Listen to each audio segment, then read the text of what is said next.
Hello there, and welcome back to a dusty Simon Outdoors. I've just come back in the shed because it looked like rain, so I quickly got everything back in here. But this is where I've got to so far on my homemade spear gun. I've done the channel in there. I've got no idea how deep it wants to be because of not having any arrows, so I've just roughly guessed. Because, like I said, if I'm going to struggle with any arrows, if I can get hold of some, then I'll make my own. So I've shaped the end. Well, what I actually did is I shaped this end. As you can see, I've got a cramp on. I've just glued my handle on. I've just done a mortise and tenon, so I've got a really strong grip there, and I'm using this glue. If you ask me what glue I'm using, this is the one I'm using. So it's not Gorilla Glue,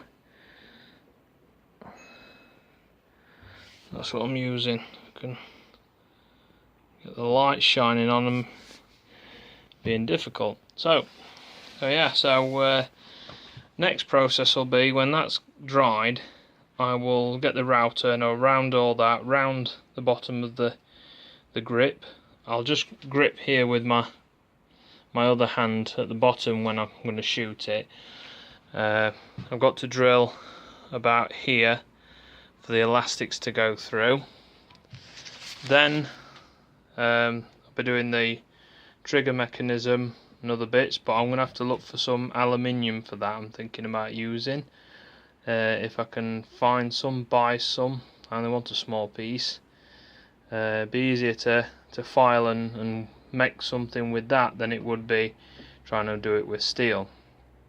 And then I left this flat on here, look, where you can see the cramp is. So there's going to be a piece on here, then I'll make a metal spring that'll come down and press on the arrow like I remember from years ago when I had a pistol crossbow, and that'll hold the arrow down, the bolt down, and then it'll straight off out there. So I'll just get around my shed.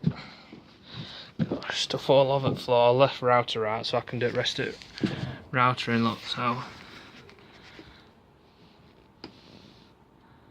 see there, look, and this will all be pencil round as well, just like this is. And I've sanded that inside the groove, but I haven't rubbed these shoulders yet. And I'm going to stain it with teak, actually, just like I did with my traditional frame bow saw. I'm going to stain it with teak and varnish it. So yeah, my little trigger will come out here. This will all be mortised in, all the mechanism when I made it. The trigger will come out here, and then I'll have a trigger guard coming down to my grip. Maybe even mortised into the grip, so when I put my fingers around I'm not pressing on any metal. Like I said, this is all going to be rounded off, these rounded, and I even debated, like I did with my son's ferro rod, is to carve this wood to fit my hand so it goes round even nicer. So that's where I am up to at the minute. Rounded the back off. That'll, I'll go around there with a router another day. But that's how it's looking so far. I mean, I really thought to myself, oh, should I do this project or should I not bother? But now I've got started, I'm like, well, it's a lot easier than I thought, actually. I mean, I'm a joiner by trade, but I am, must admit, low self-esteem, even though the great things I've built and I forget about. And anyway, enough about that. Oh yeah, I'm quite pleased with it. The main thing, I mean, obviously I've got a drill hole now, and there's the clamp to hold the bolt down, but the main thing now is to get the trigger mechanism done. But I'll say next I'll get the glue cleaned off, probably do that tomorrow actually, tomorrow night. Router it so it's all pencil rounded. I can drill out for the elastics. I can also look at the block and the spring that will hold the bolt down at that end. and then I've got to look for some aluminium. That's what I fancy making the mechanism with, and I'll make it, screw it to a board first, and I'll have a test with it, see if I need to add some springs or anything to the mechanism. So I've got a couple of old springs in that old tool cabinet there that used to be in my dad's engineering shop. Yeah, then we should be doing a test fire. So might do the test fire before obviously it gets stained and varnished, in case I need to sand or do any alterations. I just had a quick look on eBay actually.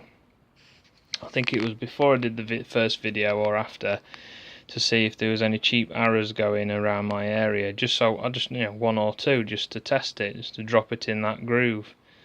And well, I say a normal arrow has 3 fletchings, as because of this, how it is, it's obviously designed for a bolt, for like a spear. I might end up making my own with just 2 fletchings on.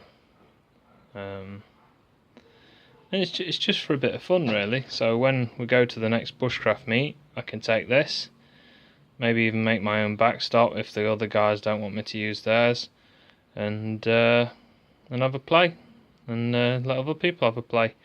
But what I might do as well is the main body of the spear gun will be solid, and the action and everything is, I might buy some more elastic beforehand, so if I go up there and there's elastic snaps and that, it's not going to be the end of this fun.